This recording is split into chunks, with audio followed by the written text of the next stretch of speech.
Welcome ladies and gents. In this screencast I'm going to show you how you can create containers to match text to images. And so in this example we have a series of pictures and some boxes next to them, and we want the text to obviously go into the correct box.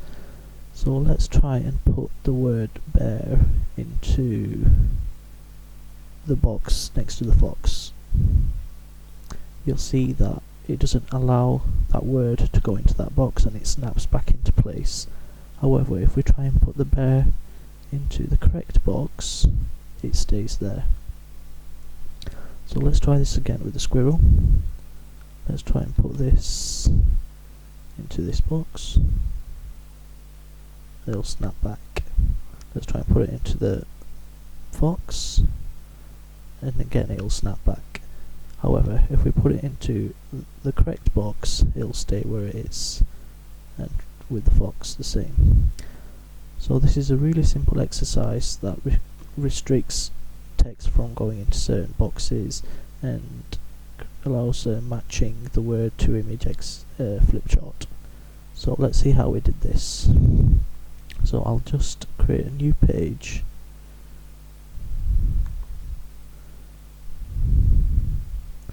and show you how I did this from scratch. Okay, so this is a nice blank page, and I'm going to go to my resource library and insert a background to start off with. So let's just go to background and insert the background. Then I want to insert some images, so let's just find an image and resize these really quickly. So again this is from the core resource pack that's installed with ActiveInspire.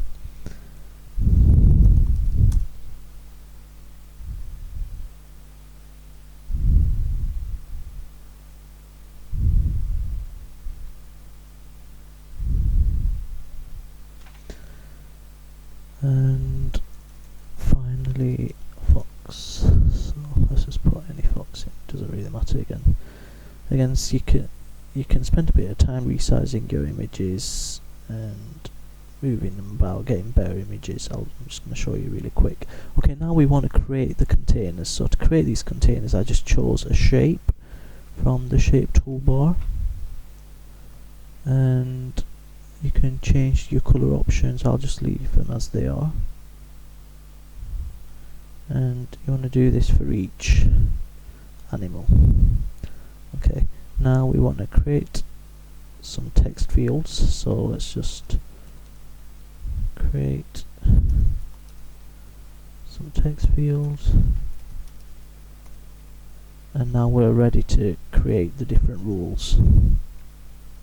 So let's just go back to our pointer. Okay, so let's go to the first shape, and to convert it into a container you need to go into the property browser, which is this icon here. So if you go into property browser, you want to scroll down to the option that says container, and in the can contain option you want to choose specific object and change that can contain object and put in the specific object that you want that box to contain. So we want to choose squirrel. So there are some more options there as well. So we want it to be completely contained, and you can have a reward sound if you want, so it plays a little sound clip if the correct answer is chosen. I'll just leave that as false for now. And then there's another option that says return if not contained. We want to change this to true. So we're almost complete now. However, now let's go to the word squirrel, and again go to the property browser. So if we go to the property browser, we want to change that. Go to the return if not contained option again, and change that also from false to true. And that's it. There is no save button there or anything, it's automatically saved. So now if we go to the squirrel and try and move it into any other box, it will snap back into place. But however, if we move it to the squirrel box, it'll work and it'll stay in place.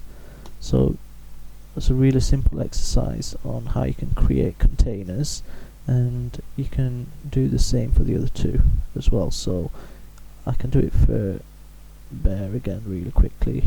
It's just a quick recap.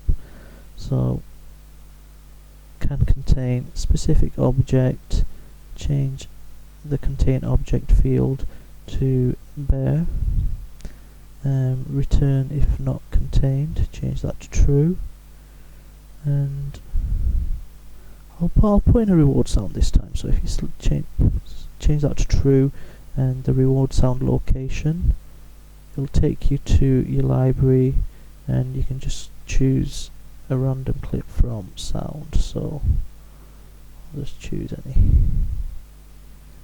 Okay, so now we want to go to the text field and again change the option to true on return if not contained from false, and that's it.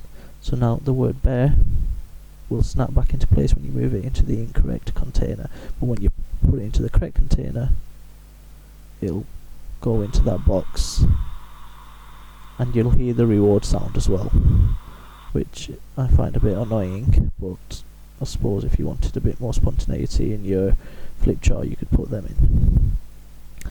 And that's it, folks. Thank you for watching. If you have any queries, please don't hesitate to get in touch.